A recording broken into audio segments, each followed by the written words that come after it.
Olá a todas e a todos vocês, né? Sejam todos bem-vindos a mais uma edição do programa Análise de Conjuntura. Nessa edição que marca o terceiro episódio, né, da temporada do segundo semestre de 2021, né? Bom, que está sendo gravado aqui nesse dia 14 de setembro. Né? Em primeiro lugar, gostaria de pedir desculpas aqui pelo atraso, né, a mais que o programa teve aqui para ser publicado essa semana, tá? Bom, isso aconteceu porque da semana passada, por essa semana, infelizmente acabei contraindo, né, uma pneumonia, né, e eu passei aí todo esse tempo me recuperando, né, da doença e também fazendo tratamento, tá?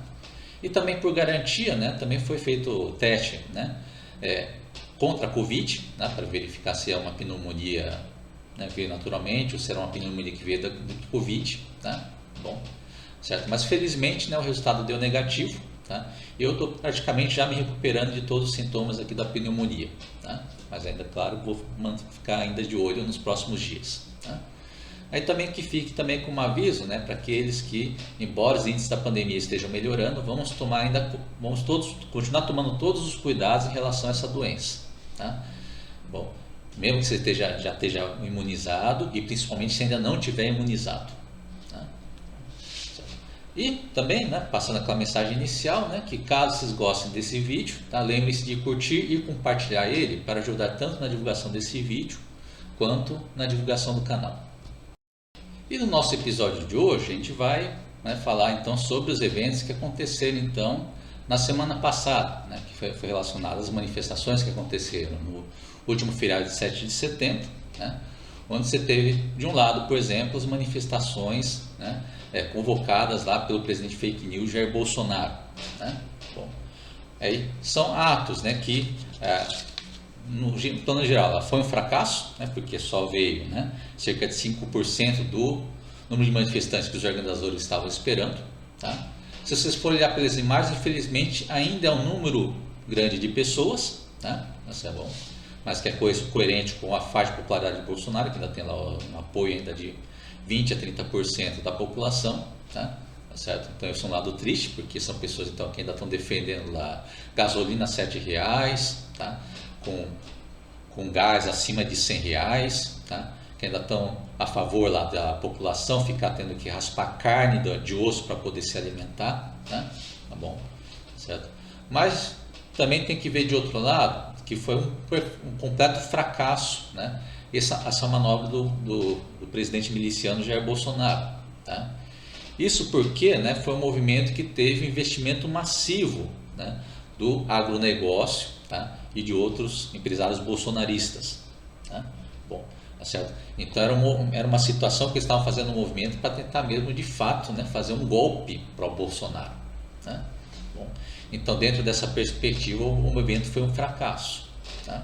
Bom, tá certo? Isso mostrando mesmo com esses investimentos massivos, tá? Porque você teve empresas então que participaram, né, de forma, né, efetiva, né, nessas manifestações para o Bolsonaro, tá? Principalmente do lado do agronegócio, onde muitas empresas do agronegócio já até cederam caminhão, tá? Bem provavelmente, né, deve ter investido em massa também para trazer manifestantes para essas manifestações que foram concentradas, né, em apenas alguns pontos do país, né, por exemplo, em Brasília, São Paulo e Rio de Janeiro, né, certo? E curiosamente são todas empresas que estão, né, encrencadas na justiça, né, ou por problemas de trabalho escravo, crimes ambientais ou dívidas financeiras, né? Bom, certo? Então desse levantamento feito pelo pessoal de olho nos ruralistas, né, bom, você tem, por exemplo, já foi constatada a participação desses eventos aí da empresa 10 Alimentos de Morrinhos, em Goiânia, né, de Goiás, tá? Cujo dono Paulo César Chiari, tá, e os seus sócios são processados há 9 anos por submeter seus trabalhadores a condição análoga à escravidão, tá? Outro grupo que teve participação também nessas manifestações de 7 de setembro pró-Bolsonaro, tá, é o grupo Grão Dourado, tá, certo? Que é de produtores de arroz, feijão, milho e soja de Piracanjuba, né, também de Goiás, tá? Que nesse momento eles se encontram em plano de recuperação judicial, né, problemas financeiros, tá? Mas aparentemente eles não têm problema de ter falta de dinheiro para investir em eventos antidemocráticos, em eventos fascistas, eventos talvez para, no meio da jogada, tentar livrar essas empresas dessas dívidas financeiras, né?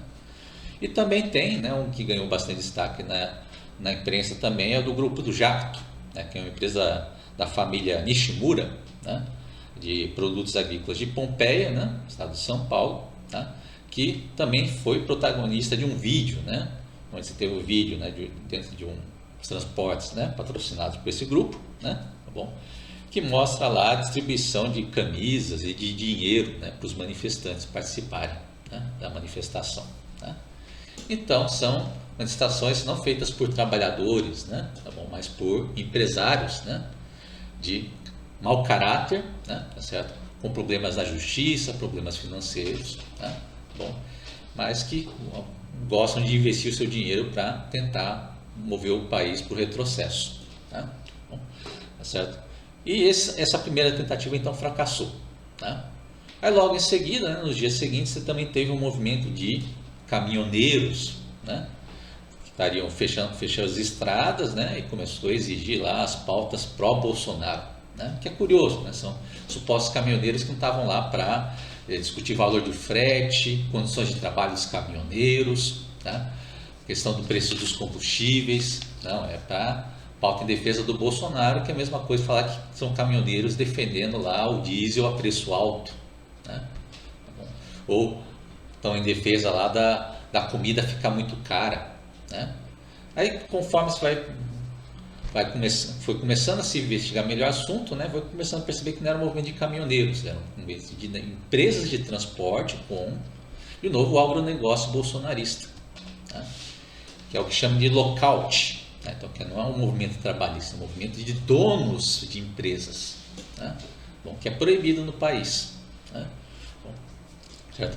Mas é um movimento que acaba fracassando também, né? Porque como não é um movimento geral dos caminhoneiros, um lockout, né? Então ela foi perdendo força, tá? Bom, certo? Foi começando a perder força, começando a perder sair dos bloqueios, porque já viu que ela não teve força para fazer de novo o movimento para o golpismo do Bolsonaro, tá? Bom, certo? E durante todo esse período o Bolsonaro ficou então exaltado, né? Porque ele ficava lá no meio do público, né? Tá certo? Como é um cara que não tem nem condição, nem moral e nem intelectual, né, de governar um país, né? Ele foi na onda do momento e começou a lançar mais aqueles seus discursos de pedir intervenção federal, continuar xingando os ministros do STF, né? Tá bom? Tá certo? Mas, vou falando, naquele momento ele não estava percebendo o fracasso que estava sendo o movimento dele, né? Bom, mas, por outro lado, né, nesse mesmo dia 7 de setembro, você teve os movimentos fora Bolsonaro, no dia 7 de setembro, foram movimentos, então, que é do movimento Fora Bolsonaro, junto com o movimento do Grito dos Excluídos, tá? Um movimento verdadeiramente popular, tá? E que está sendo tradicional nesse dia 7 de setembro, tá? Onde milhares de pessoas foram às ruas agora exigir também o Fora Bolsonaro, tá? No caminho oposto. Tá? E ao contrário do movimento fascista pró-Bolsonaro, que teve lá todo o dinheiro, toda a fortuna de dinheiro do agronegócio, dos empresários bolsonaristas, né? E também só concentrou, né, grupos de pessoas em alguns pontos específicos do país, tá? O movimento Fora Bolsonaro ele conseguiu juntar centenas de milhares de pessoas, cerca de 300 mil pessoas, em mais de 200 cidades. Tá? Bom, então, ao contrário daquele movimento bolsonarista, que concentrou mais só em Brasília, São Paulo e Rio, né? Aí no caso do movimento Fora Bolsonaro, teve concentração sim em Brasília, teve concentração em São Paulo, teve concentração no Rio, mas também teve várias cidades, centenas de cidades, como também Salvador na Bahia e João Pessoa na Paraíba, tá? Para mostrar o sucesso que foi esse movimento Fora Bolsonaro. Tá? Então é nisso que nos dias seguintes, então, o Bolsonaro começa a ver a arapuca que caiu, né? Então o movimento dele, né, tentar fazer o golpe dele, fracassou, tá? Não caiu aquele movimento que ele queria de ter PMs armados, atirando para o ar, para tentar instaurar uma ditadura Bolsonaro, tá certo? O movimento no 7 de setembro fracassou, o movimento do lockout, né, dos pretenstos caminhoneiros também fracassou, tá? Então chega o momento do recuo, né? Então Bolsonaro já começa a ficar acuado, fica com medo de perder, né, a posição de presidente, tem medo de ser preso, né? Então ele volta atrás, né? Bom, ele faz lá uma nota, né? Não é uma declaração, ele soltou uma nota à nação, né? Tá bom? Tá certo? E tenta falar que tudo que ele falou lá, xingando os ministros do STF, falando que quer intervenção militar, falando que é o poder, na verdade eram palavras que saíram do calor do momento, né? Bom, certo? Bom, então é aquela perfeita hipocrisia e mentira descarada do Bolsonaro de sempre, né? Bom, certo? Bom, mas aí que vem então, nesse momento que você começa a vir a operação abafa para salvar o Bolsonaro, que vem do pessoal da elite econômica do país, né? Tá certo? Que aí você tem aquela elite canalha do país, que é aqueles cicaços, né? Que não tem noção de sociedade, né? Aí que eles começam a fazer esse movimento para salvar o Bolsonaro, tá? Porque eles ficam na pose de falar que é contra a pauta, né, reacionária do Bolsonaro, mas está lá querendo ter privatização dos Correios, quer que tenha reforma administrativa, quer que faça todas as manobras para tirar dinheiro público que devia ir para a saúde e para a educação para ir para o bolso de empresário rico, né? Então esse grupo que se move agora para salvar Bolsonaro, tá? Então é disso que vem agora, né? Veio posteriormente também agora como salvador do Bolsonaro, né? Representando essa elite canalha do Brasil, o Michel Temer. O personagem estava sumido, né? Saiu com uma das popularidades mais baixas de presidente da República, porque foi um presidente ilegítimo, né? Bom, certo que além de ter conduzido mal o país, também teve vários casos de corrupção, lembrando as malas de dinheiro lá do Gedel, por exemplo, né? Certo? Mas ela foi chamada para salvar o Bolsonaro, tá? Tanto que tem confirmado que aquela nota a nota nação do Bolsonaro recuando do movimento dele veio, na verdade, foi escrito pelo Michel Temer, né? Bom, para mostrar a incapacidade também do Jair Bolsonaro, né? Então, até para fazer essa nota, ele teve que chamar o Michel Temer para escrever no lugar dele, né? Bom, certo? E o Michel Temer, é claro, com aquela cara de pau de sempre, né? Aí também ele tenta fazer um marketing para mostrar a imagem dele como se fosse o grande salvador do Bolsonaro, né? Então ele faz lá, divulga lá foto no Instagram dele indo lá para pegar o avião da FAB, foi chamado lá exclusivamente para fazer a viagem dele, né? Enquanto o país todo passa fome, o país todo está com crise energética, tá lá o jatinho para dar carona, né, luxuosa para o Michel Temer para ele escrever a cartinha lá para o Bolsonaro, né? Bom, tá certo? E como tudo que sai de Bolsonaro é uma carta hipócrita, né? São só um monte de mentira, falou que nunca quis fazer golpe, falando que nunca... que as palavras de exagero dele é tudo calor do momento, né? Mas poucas horas depois ele volta a xingar de novo os ministros lá do TSE, por exemplo. Começou a xingar o presidente do TSE, Luiz Roberto Barroso, né? Para mostrar que está naquela carta não vale nem uma nota... tem o mesmo valor de uma nota de R$3, um valor inexistente, né? Bom, tá certo? Bom, mas mesmo assim, como falando, esse aqui é um momento que está tendo aquela operação abafa para salvar o Bolsonaro vindo da elite econômica. Então, seus representantes estão lá para salvar o Bolsonaro. Então, veio o Michel Temer, tá? E mesmo sabendo que essa nota é mentirosa, mesmo sabendo que o Bolsonaro já desrespeitou o que está escrito na nota poucas horas depois, aí vem, por exemplo, o Gilmar Mendes, tá, que é o ministro do STF, né, do Tucanato, tá? Bom, ou seja, em outras palavras, também representante dessa mesma elite canalha aqui no nosso país, né? E fala lá que é preciso acreditar na boa fé do Jair Bolsonaro, né? Mesmo ele mentindo descaradamente mais uma vez, tá? Bom, tá certo? Então mostra também a falta de caráter da elite canalha do país, que a gente já citou várias vezes nesse vídeo, né? Então nós temos um momento que tem o Brasil como um navio desgovernado, porque está nas mãos lá de um presidente não só incompetente, como genocida, como racista, como machista, tá? Bom, que não sabe nada de governar o país, por isso o país está desabando como um todo, tá? Tem a crise energética, tá? O preço dos alimentos estão em alta, tá? Bom, o combustível também está preço elevado, tá? Tá certo? Bom, o preço do gás está inacessível para a maioria da população está tendo que fazer fila para conseguir raspar carne do osso para poder alimentar a família, tá? Mas aí está a nossa elite canalha querendo preservar ainda essa navio desgovernado, porque eles querem puxar ainda a pauta lá de manter a emenda do teto, tá? De manter a pauta de conseguir fazer mais privatizações com empresas públicas e estratégicas do país, como está tendo que fazer agora dos Correios, tá? Passar a reforma administrativa, tá? bom? Ou seja, com o país desabando, tá? Eles estão lá no cantinho deles fazendo as jogadinhas deles para ver que dinheirinho a mais eles conseguem puxar para o lado deles. De novo, dinheiro do povo que eles conseguem puxar a mais para o bolso deles, tá?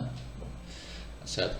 É uma elite com falta de caráter que nesse momento também, né, tenta puxar a terceira via, né? Então que veio agora também com os atos que tentou ser puxado pelo MBL, tá? Aquele movimento também fascista de extrema direita, tá? Aquele movimento que ia nas escolas para perseguir professor, né, e professoras aqui no nosso país, né? Tá bom? Mas está lá querendo fazer a pose de que é contra Bolsonaro, tá? A gente sabe que quando a coisa apertar eles vão ficar a favor do Bolsonaro, né? Mas eles tentam convocar manifestações para falar que contra Bolsonaro, tá? E tentar falar também que é contra Lula, nem Bolsonaro nem Lula, né? Mas foram movimentos que fracassaram em todo o país, né? Tá bom, que chamou ainda menos gente que até aqueles atos pró-Bolsonaro, tá? Para mostrar que o Bolsonaro que conseguiu abocanhar o eleitorado de direita do país, tá? Que nos faz refletir sobre a capacidade mental da população de direita do país, né? Bom, certo? E, né, também, né, outra novidade que apareceu ao longo agora dos últimos dias também, tá? E também a falta de, né, noção também dessa elite canalha, porque aí é Michel Temer que tentou fazer essa pose de salvador do Bolsonaro, né, falando que o Bolsonaro é gente fina, né? Bom, tá certo? Dentro daquela pauta da elite canal do nosso país, aí tem lá um vídeo dele divulgado dele, né, rindo lá de uma pessoa soltando piada sobre Bolsonaro, tá? Então vamos jantar lá que ele também está debochando da humilhação que ele fez Bolsonaro passar, né? Tanto creme branco, estou acostumado só com leite condensado só, tá ok? E no tocante ao presidente, eu tenho que agradecer você demais, porque tu salvou o careca de levar minha hemorroida, porra. E essa cartinha que eu recebi, tua, eu achei ela meio infantil, meio maíca. Eu tô achando que foi o Michelzinho que mandou pra mim. Porque cadê a parte que eu combinei contigo de queimar o STF? Cadê a parte que eu combinei de roubar as perucas do Fux? Certo. E é um jantar que, né, como eu falo, leva de novo a falta de caráter do Michel Temer. Então já temos a falta de caráter do Bolsonaro, a falta de caráter do Michel Temer, tá? Tá certo? Tá bom. E se indica também que a gente vai ver nos próximos dias o que vai ser vai ser as consequências desse jantar, né? Ver se o Bolsonaro vai aceitar essa humilhação com medo de ser preso, tá? Ou se ele vai reagir, vai dar essa briga com a elite canalha do país, né? Tá bom? Esses são pontos que ainda a gente vai ver nos próximos capítulos, tá? Mas para encerrar esse vídeo de hoje, né, também queria passar de novo, né, nesse vídeo do jantar, também a falta de caráter de novo da elite canalha do nosso país, né? Porque, de novo, lembrando, né, nós temos o povo passando fome, tá? Nós temos o país afundando literalmente, tá? Com crise energética, inflação em alta, tá? Tá bom? Embora a pandemia tenha melhorado, ainda está aumentando o número de mortes por coronavírus dia após dia, tá? Bom, e está lá, você observa nesse mesmo jantar a imagem lá da elite canal do nosso país. Estão lá todos felizes, né? Todos bando de ricaço, branquinho, né? Tá bom? Porque eles não estão nem aí com o país. Estão felizes lá porque eles conseguiram fazer a manobra para ganhar mais um tempinho, para ver se conseguem fazer mais uma privatizaçãozinha, para ver se conseguem tirar mais dinheiro da educação para ir no bolso privado deles, para ver se conseguem tirar mais dinheiro da saúde para ir no bolso deles, tá? Bom, certo? Esse que é a verdadeira cara dos ricaços aqui do nosso país, tá? Para sempre lembrar, passar essa mensagem, tá? O país nunca vai ser capaz de se desenvolver, né, de forma efetiva como sociedade, como nação, tá? Enquanto existir essa elite canalha no nosso país. Então, dessa forma, nós estamos encerrando o nosso programa de hoje, tá? Certo? Aí sempre lembrando que, caso seja de interesse de vocês podem fazer a inscrição no canal, clicando aí no botão redondo que vai aparecer na lateral, no finalzinho do vídeo, né? E aí você faz a inscrição no canal e tem acesso mais rápido às últimas informações do nosso espaço. Então agradeço a atenção de todos vocês, tá? E nos veremos novamente na semana que vem.